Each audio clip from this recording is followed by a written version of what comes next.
بھائی نے پوچھا جگر کی گرمی کا ٹوٹکا بتا دیں۔ میرے محترم بھائیوں یہ ٹوٹکے نہیں ہیں، معذرت کے ساتھ یہ علاج ہے۔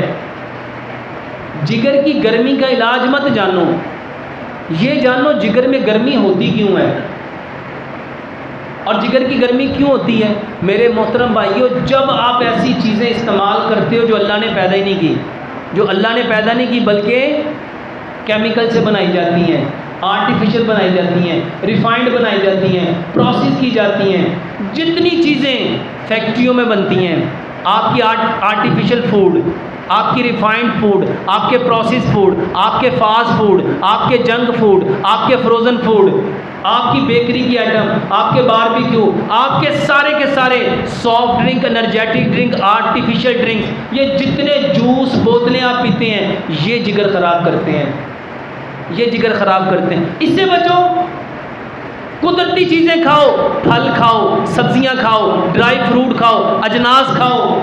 اس کے بعد میرے محترم بھائیوں جو کھانا سلور میں، اسٹیل میں، نان اسٹک میں، ٹیفلون میں، پریشر کوکر میں، پلاسٹک کے برتن میں، شیشے کے برتن میں، چینی کے برتن میں آپ لوگ پکا کے کھاتے ہو، یہ جگر میں گرمی پیدا کرتا ہے۔ مٹی کے برتن لاؤ، مٹی کے کھانے میں مٹی کے برتن میں جو کھانا پکے گا اس کی تاثیر کیسی ہوگی؟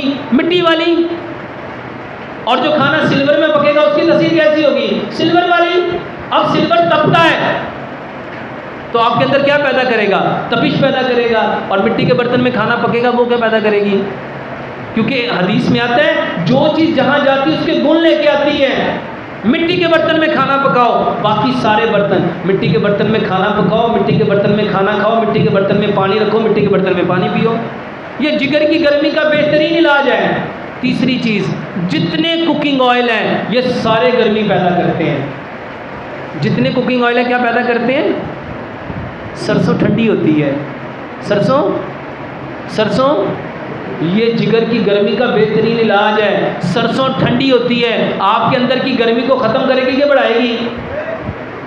میرے محترم بھائیوں سرسوں کے تیل میں کھانا پکاؤ۔ یہ جو چینی ہے میرے محترم بھائیوں سارے کا سارا کیمیکل یہ جگر میں گرمی پیدا کرتا ہے۔ گڑ کھاؤ، گڑ کھاؤ۔ یہ جتنے نمک ہیں جو سمندر کے پانی سے بنتے ہیں یہ سارے گرمی پیدا کرتے ہیں۔ پتھر والا نمک لو، اور اس کے ساتھ جگر کی گرمی کا بہترین علاج املی، آلو بخارا برابر مقدار میں لے کے مٹی کے برتن میں اس کو رات کو بھگو دو اور صبح اس کو اچھی طرح گرائنڈ کر کے بنا اس میں کوئی اور چیز ڈالے صرف یہ پیو۔ اگر میٹھا کرنا چاہتے ہو اس میں رات کو گڑ ملا سکتے ہو، اور اس کے ساتھ کالا نمک اس میں ملایا جا سکتا ہے، اس کا بہترین علاج ہے۔ اس کے ساتھ گھر کا بنا ہوا مٹی کی ہانڈی کا دہی، اس میں اسپول کا چھلکا ملا کے، اس میں گڑ ملا کے، یہ بہترین علاج ہے۔ اس کے ساتھ گنے کا رس، یہ اس کا بہترین علاج ہے۔ اس کے ساتھ یہ جو گنڈیریاں، اس کا بہترین علاج ہے۔ اس کے ساتھ جتنے قدرتی پھل ہیں سارے پھل اس کا بہترین علاج ہے۔